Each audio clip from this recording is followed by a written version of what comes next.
All right, class. Today we're going to be learning about Cylons. What can you all tell me about Cylons? Oh, you right there, Billy. What can you tell me about Cylons? Uh, yeah, the Cylons are like super cool robots, but not like fun cool, like scary cool, because they want to kill all of us, and they got Yeah, they're super smart, and they I don't know why they want to, but they just want to kill all of us. yeah, yeah. You got almost everything correct, but you're missing one little detail.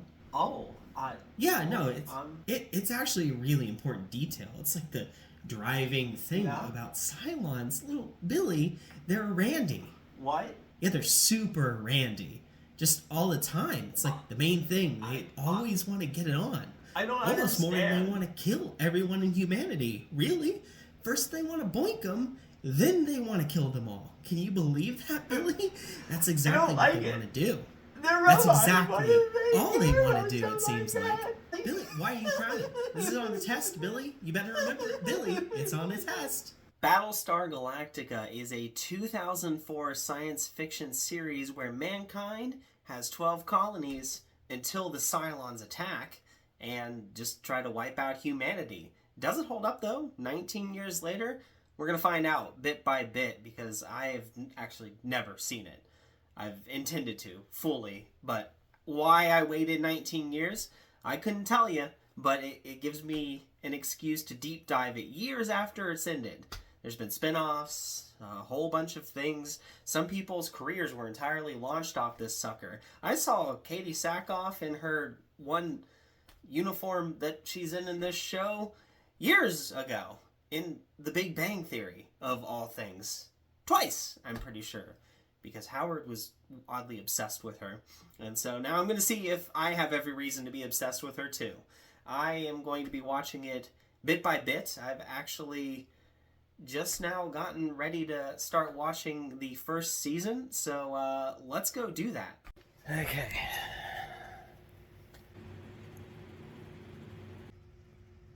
Oh, HDMI 1, right? Previously on Battlestar Galactica. Previously, this is season 1.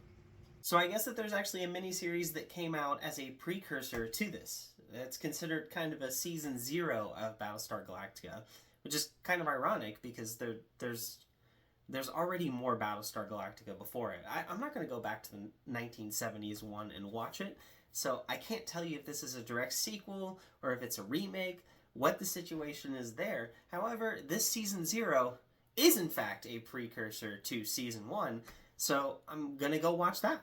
Alright, I have now finished the miniseries, and I can say with absolute certainty that not everything needs to be a miniseries. Maybe that should have just been season 1, because things felt awfully rushed. Let me just explain what I mean by getting straight into the breakdown. It opens up with a bit of a text scroll, Star Wars inspired. Who knows? But they cover some context that leads up to the beginning of the series that basically says that there was a war that took place. And I caved. Went ahead and looked to see if there was a connection to the 1970-some series, and there was not. So that means that this text that starts out is really all the explanation that we get. And it depicts that there was a war between the humans and the Cylons. It ended in a draw. They agreed to peace. And then the Cylons literally just left. Some remote space station was built where they were supposed to meet once a year, but Cylons never showed up to that either. To me, that would be a pretty big red flag, but to humanity, apparently not. The series opens up with a Cylon actually showing up. Actually, 2 of them. Wait, no. It was 3, because as it so turns out, this lady in a red dress, who we're going to see pretty frequently, is a figurehead for the Cylons, and she's one of them. But kind of human? And this opening scene is just super weird. There's one human. He's just a military representative for humanity, and he's just there. 2 Cylons show up, and he's scared out of his mind, but then, foxy ladies show up, and suddenly he doesn't seem to be concerned anymore. Sure, he's a little scared, but he's a little hornier than anything.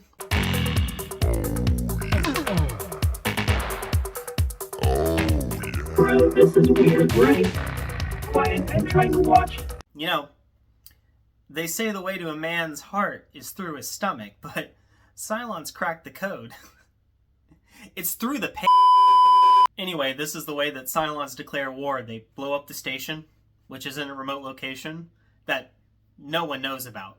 Which is also kind of odd, because they haven't really done their master plan that they're about to do yet, so if somehow humanity had figured out that it happened, then I feel like the Cylons wouldn't have really gotten away with it. But hey, we gotta establish the hot Cylon lady in this scene, because how else would you know what her personality is in this upcoming scene where hot lady has sex with another human?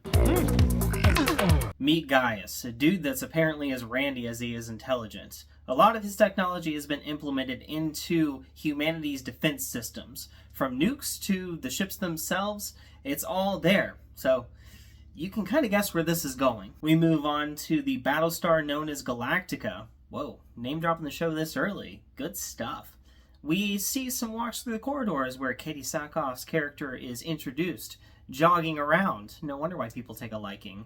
And we meet Commander Adama for the first time, who is going over a speech that he's about to give, talking about how the Cylon War is long over. Is that foreshadowing? Not really, because we already know what's happened.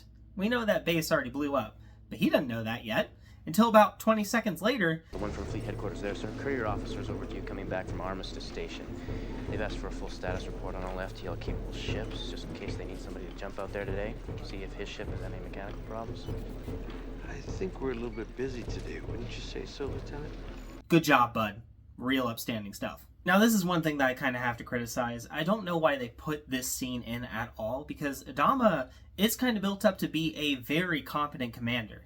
In fact, he was very wary of Cylons to the point that he refused to have newer technology put into the Galactica. But at the same time, the one person that's supposed to actually go and make the annual meeting with the Cylons that, again, the Cylons never show up to, by the way, red flag, has not checked in, and he just doesn't feel like checking it out because they're busy. We're a little bit busy today. By the way, Katie Sackhoff's character is call sign Starbuck. That's fracking awesome. Yeah, fracking. They use fracking a lot to get away from not being able to use the word Anyway, more character introductions take place. There's a card game going on where you get to meet characters like Boomer and Halo and some others, and apparently the XO too, who, what? Has a drinking problem? Who would have seen that coming? Now, I actually don't know what XO even stands for, but just from context, I realized that he's actually second in command, just second to Adama, so, you know, has a drinking problem. That's a bit of an issue. He's just doing it right there, in the middle of public, just adding alcohol to the flask, and then he immediately sits down, joins the game, and proceeds to trash talk Starbuck for having a drunken disorderly on her record. Are you kidding me?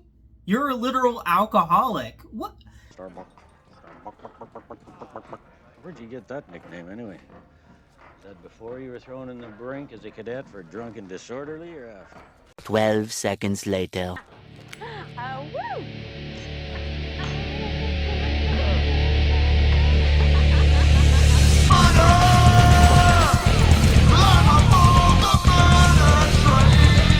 We're introduced to the character Laura Roslin, who's like 51st in line or something for the presidency and secretary of libraries or something.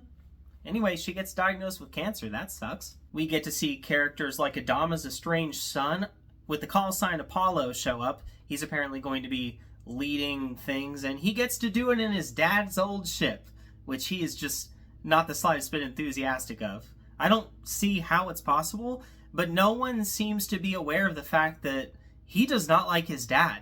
Like, at all. It's blatantly obvious to us, and he doesn't try to hide it whatsoever, but to everyone else in this universe, it just seems to fly right over their head. No pun intended. We go back to Caprico, where we see the Cylon woman who just finished snapping some babies' necks casually and got home just in time to find Gaius cheating on her. So that's some fun stuff. But she's not even mad. She just goes ahead and spills the beans and lets him know, hey, don't worry, I have no reason to be mad. I've actually been sleeping with you to go ahead and get all the access codes to your defense systems. yeah, we're gonna nuke this colony and other ones too, so that sucks for you. But, you know, I don't want you to die, so you better duck. This is where things are just happening way too fast, because we're now 45 minutes into the runtime of the first part. It's kind of formatted like a movie, but at the same time, it's not. And because of that, the pacing is just all over the place. Humanity's defenses just kind of drop like they're nothing. 4 of the colonies are nuked into oblivion almost immediately, and almost all of the ships that are available for humans are just decimated by the Cylons because they're getting hacked into. All thanks to Gaius. Everyone above Rosalind's head gets killed off almost immediately, leaving her as the president of humanity. And for Adama, he becomes the top dog too, because literally everyone above the rank of commander also gets killed. An advanced fleet is sent out in order to try and track down some of the Cylons, and they immediately get decimated too. Every single drone that was on Galactica that was newer gets demolished because they get completely hacked into and can't defend themselves. Boomer and Hilo manage to get away from it, sticking back instead of getting into the fight, and make their way to Caprica, where Hilo stays behind in order to save Gaius's life. Really?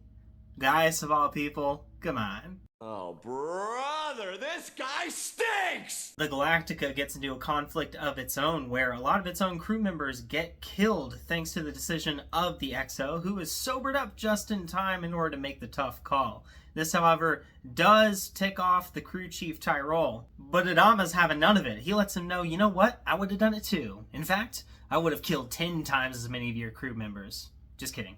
But he does tell him he would have made the same call too, which he could very well have done. He told the XO to do it, and then he just kind of left.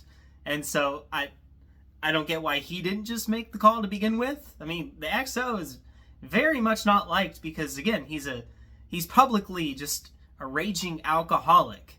He should not be in the position until he gets over this. But the important thing is they find out a couple things. Their older technology can't be hacked into because Gaius had nothing to do with it. Not that they know that he's to blame at the moment. But also, Starbuck's one hell of a pilot. Oh man, Katie Sackhoff's cool. Now we're left in a curious situation. There are 2 people that are at the top of the rank of their respective field. One who was in charge of libraries or something, who is now the president of everyone, and the other who was just ranked commander, who is now holding the authority of the entire military. They obviously start to butt heads. Rosalind tries to make the call to call everyone over to try and help those in need, which, don't get me wrong, is an altruistic method. However, Commander Adama's having none of it because he knows that as they're scrambling, they're going to be picked off like flies, and they need a rendezvous at a point. The president, thinking that she knows more about military tactics than the literal war veteran, goes ahead and defies his commands and tries to send them to their certain deaths. Apollo, the strange son of the commander, goes ahead and promptly defies that because he has the slightest bit of common sense. He fakes a nuclear detonation that causes an incoming nuke from the Cylons to prematurely detonate, saving all of their lives in the process. After that, Rosalind realizes that she really made a dumb choice, and they do promptly rendezvous, and Rosalind pretty much comes to her senses after that and decides that Commander Adama has some valuable insight and that she needs to listen to him a little bit more. So they start having more of a cooperative aspect to them rather than them trying to issue each other commands. This is probably the first good decision that humanity has made, by the way, and we are now finished with half of the miniseries. The second half goes along a lot quicker. They make it to the rendezvous point, a facility inside of something like a nebula that's apparently supposed to stop the Cylons from entering. They get there and they find a random person. Who is this person, you may ask? How did they get there? What point does this have to the plot? Well, how else are you going to find out that humans are Cylons? And by us, I mean Commander Adama, because right now they're blissfully unaware of the fact that humanoid Cylons exist.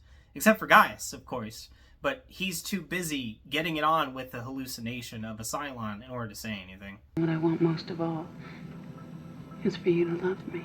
Dear God. There's more. No.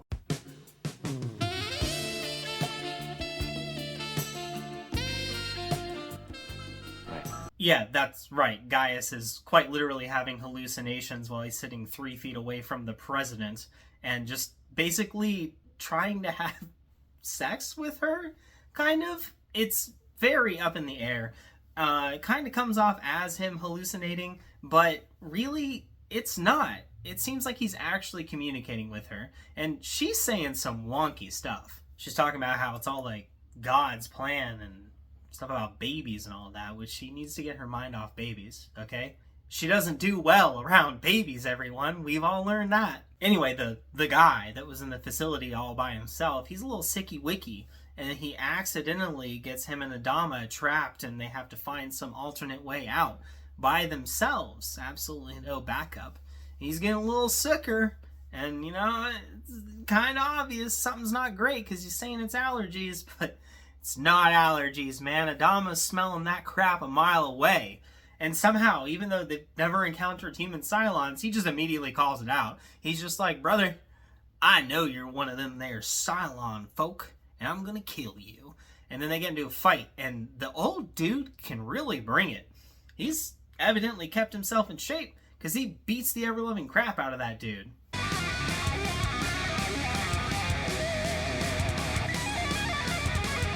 With this newfound knowledge, they managed to track down a Cylon who had infiltrated the ship, and surprise, surprise, it was the one annoying dude that kept butting his head into absolutely everything. Like, if I were a human Cylon going incognito, trying to stay under the radar, I wouldn't be butting my head into literally everything like this snivelly dude was. He gets left behind on the facility, and the humans go to escape. They find out that the Cylons have actually been waiting outside for them the entire time. A cool little fracking battle happens, and they manage to use their FTL drives to get the heck out of there. So, with a little bit of time on their hands, the Cylons go into the facility and retrieve the dude that was left behind. Why he wasn't killed, I really couldn't tell you, but they didn't kill him, and they decide to formulate a plan saying, hey, we need to follow these guys and kill them, because humans, they're vindictive dudes, and I don't know what their problem is, but they're probably going to come back and try and kill us. Super weird. I mean, what do we ever do to them? Watch you just pull that shit on me. Fine. You win. That's fine. I just wanted to eradicate the entire human race. And you come to find out as the camera pans that Boomer is actually a Cylon too. Seems like if you actually stay under the radar a little bit and don't be incredibly annoying, nobody suspects you. And that is the end of the miniseries. Wait, I also forgot. They're heading for the 13th colony, which apparently doesn't exist, but may exist. It's all legend.